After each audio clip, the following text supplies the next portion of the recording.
देखिए, मस्जिद के लिए जो हमारी जो गवर्नमेंट है, कतरूनिया गवर्नमेंट जनरल इताअत, कुछ अर्सा पहले इमाम काबा यहाँ पर तशरीफ़ लाए थे और गवर्नमेंट ने ये इस बात का वादा किया था कि हम मुसलमानों को एक बड़ी मस्जिद की जगह देंगे और यहाँ पर एक बहुत बड़ी मस्जिद बनाई जाएगी। लेकिन बाद में गवर्नमेंट अपने वादे से मुनहरफ हो गई है और इस वक्त भी ज़रूरत इस अमर की है कि तमाम मुसलमान इकट्ठे होकर वो एक तो फ़िरका वरैयत से बालातर होकर और दूसरा कौमियतों से बालातर होकर, यानी कि इससे बालातर होकर कि मैं पाकिस्तानी हूँ, मैं मरोक्की हूँ, अलजज़ायरी हूँ,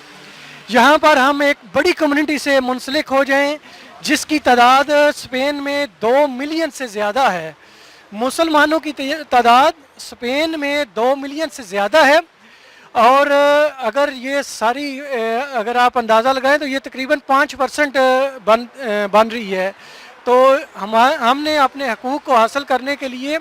इज्तिमाई तौर पर जब हम जिद्दोजहद करेंगे तो इंशाअल्लाह मस्जिद भी बनेगी और बच्चों के लिए स्कूल में हमें उस्ताद भी मिलेंगे।